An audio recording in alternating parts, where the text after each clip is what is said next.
Hello everybody. I think when Gary first asked me to do this, I wanted to say thank you, but really it's the first time I've ever spoke to this amount of people or at any event, and especially about my personal story.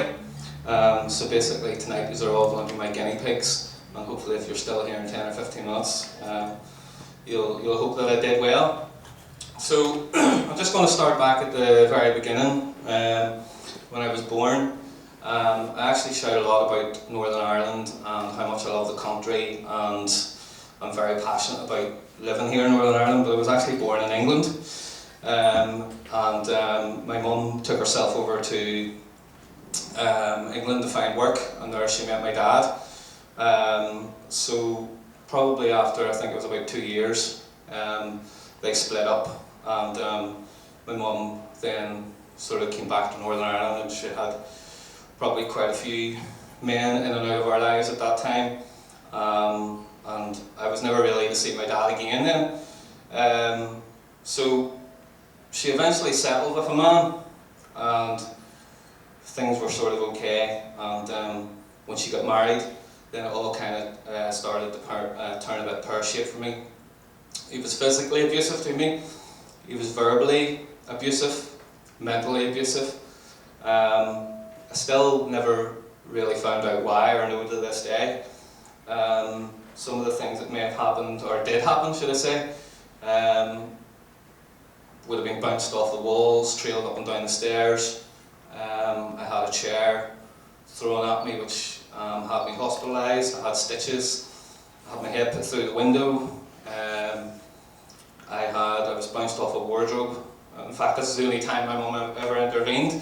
I was thrown off a wardrobe and it came down crashing on top of me. Now I didn't have the weight I'm carrying now. I was a small, nimble, wee child, and it wasn't really a great experience. So I remember saying to my mum, we were on our own one time, I don't know if anyone remembers Crazy Prices. It used to be before Tesco. There's young ones here in the room that won't remember it, but they used to have the TV advert and radio advert, Big Jim. That's great, that's bright, that's right, that's Crazy Prices. That might refresh your memory. My memory of Crazy Prices was about 11 or 12 years of age, and I remember walking past with my mum on her own, and I said to her, I can't cope with this anymore.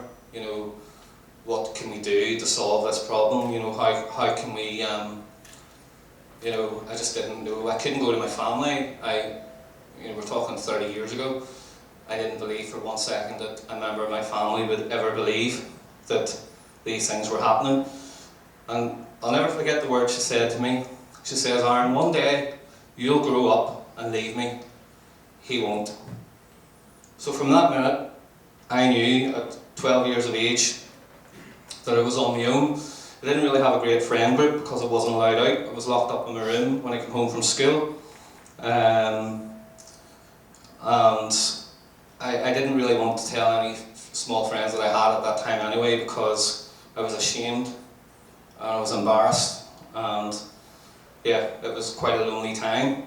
So in my infinite wisdom, as a very, very young teenager, I decided, what can I do not to be here at home? Because, excuse me, my mum's husband never worked, and he was always home. So when I come home from school, you know, I got a beating or a slap or a punch or a kick or whatever, and then that was me locked in my room. So I decided that if I misbehaved myself in school, I would get detentions. And this worked really well for a while, because instead of getting home at 3:30, I never got home to nearly 5 o'clock because I was in detention for an hour, and it took me half an hour to walk home because I couldn't get the bus. But obviously this didn't work forever, and eventually I ended up getting suspended, which meant I was at home, which was a nightmare. Then I didn't know how to control my behaviour in school, because I couldn't misbehave at home because, for obvious reasons. So I eventually got expelled from school, and I remember my mum going into school and meeting with the principal and my form teacher, and she broke down in tears, and I actually really thought at that time that this was all going to come out, but it didn't. But when I look back now, I know for definite that my form teacher knew what was going on, because he nearly overruled the principal, brought me back to school. I remember he never told me off the way he told off the other kids whenever I was sent to him. And he got me back to school. He got me involved in school plays, doing the lighting and all the backstage stuff. He got me into cross country, sponsored walks, and all these things were after school activities. So this then replaced obviously getting detention. Also, because I was locked up in my room most of the time, and this is one of the great positives that I take from this. I used to read books. I used to read books by torchlight. My bedroom light was switched off, and it wasn't allowed to be on, but I used to read books, and I literally read hundreds and hundreds and hundreds of books. And of course now I have my own business as a voiceover artist, and I can read sentences at a time, I can read standing on my head, I can read stuff backwards. And I put this down to the fact that I literally read for several years while I was in my room. Eventually, anyway, I couldn't take it any longer. I think as I got a couple of years older, I probably got a bit more confident, and I decided to run away. So I did that. I ran away, but I didn't really know where to go. I was only a young child, and after exploring Blackhead Path down in Whitehead and places through Carrickfergus and so on, I came back to my mum's garden and decided to sleep in the shed. But of course, I must have made some noise because her husband heard this, and came out, and that night I got the absolute kicking of my life. And I remember him saying to me, "Your mother's phoned the police," and you know, it was absolutely terrible. So the next day, anyway, the police came, and of course they wanted to interview me on my own. And I remember the guy coming in, the policeman, and I broke down, and it was the first time that I ever told everybody that was going on. And he believed me. I couldn't even believe that he believed me. And he told me, if you speak to your family, your extended family, I had amazing grandparents, I had great auntie and uncles, and they knew that I wasn't happy, but they certainly didn't know the full extent of what was going on. So I went and told my grandparents, and they believed me, and I couldn't believe it. And literally like that, within 2 hours, we had my cousins, my aunties, the police, social services, my grandparents, and I was surrounded by, we talk about being surrounded by the right people, but if I had spoke out earlier, I would have had all these people. And I remember, just like a light switch, that was it was over, it was completely over. And my family obviously wouldn't let me go into care, and my aunt and uncle eventually took me on with my 2 cousins. That was just incredible, because all of a sudden, for the first time, I was experiencing a proper loving family. I was going to youth clubs. I joined, or started going to Whitewell Youth Club. We did bowling, we done 24-hour sleepovers, we were going to the cinema. The kids there were absolutely incredible. In fact, Catherine was here tonight. I haven't seen her in quite a long time. I've just seen the event on LinkedIn, and she was involved. We were all good friends at that time, and she was actually in quite a bit of my journey.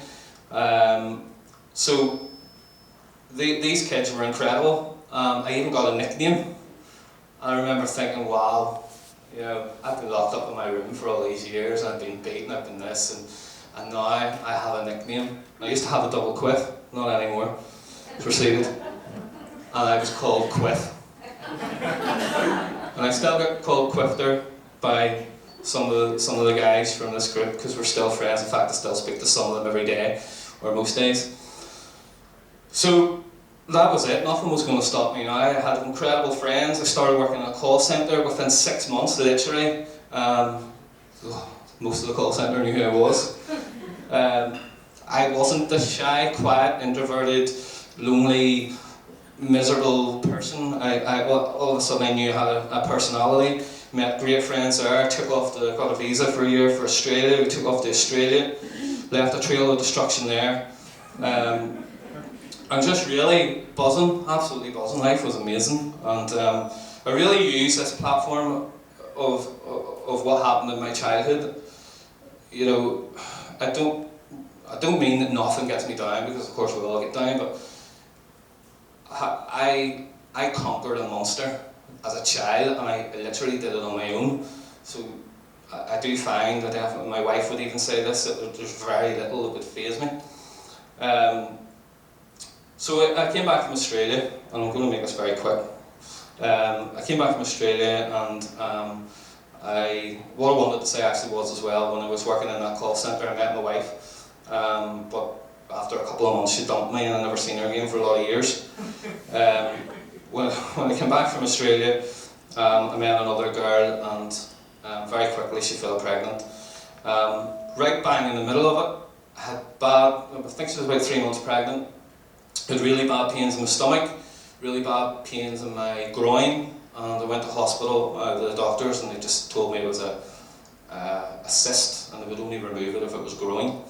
And I said, like, it's so sore, I was doubled over, so they said they sent me for a scan. 6 weeks later they sent me for a scan, and it turned out I had cancer, testicular cancer, and it was a complete blur. I remember that night crying, and I never prayed, and I prayed that night that I would just be able to see my child be born, and even if I could only see for a couple of weeks.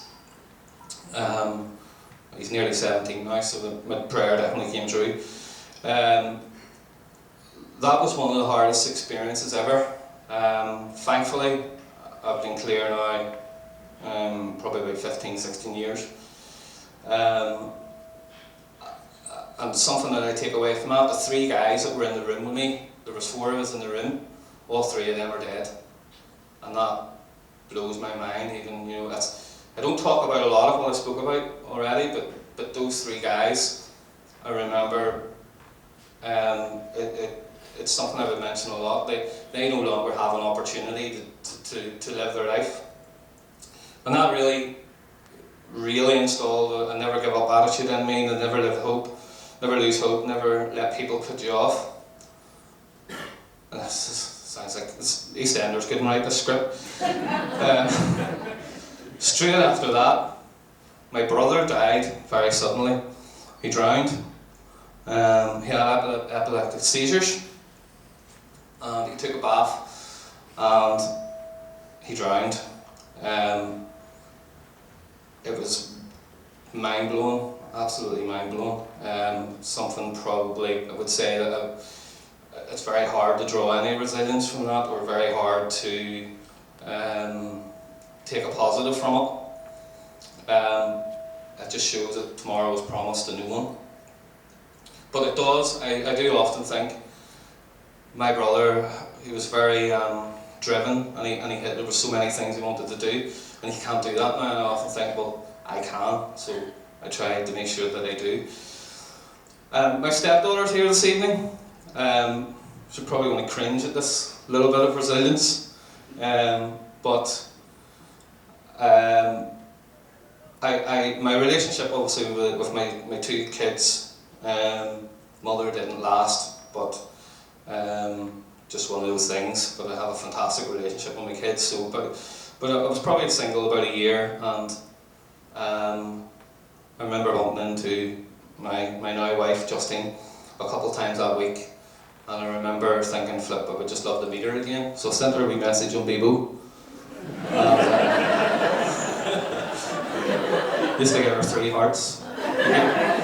You used to be only get 1, and then they changed it to 3. I sent her a message and said, could we meet for a coffee? And she agreed, so we met for a coffee.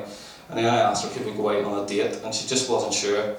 And I remember saying to her, and Taylor doesn't even know this, I let you go the first time, and I lost you the first time. I don't want to let you go again. And now we're into our 11th year of marriage. So even there, I never give up.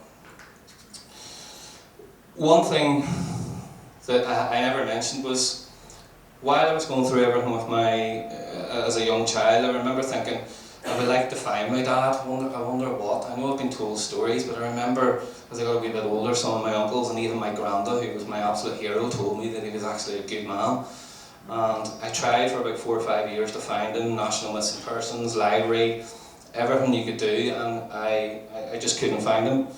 I remember about a year after we got married, Justine said to me, you know, something that you have let go and something that you give up on was finding your dad.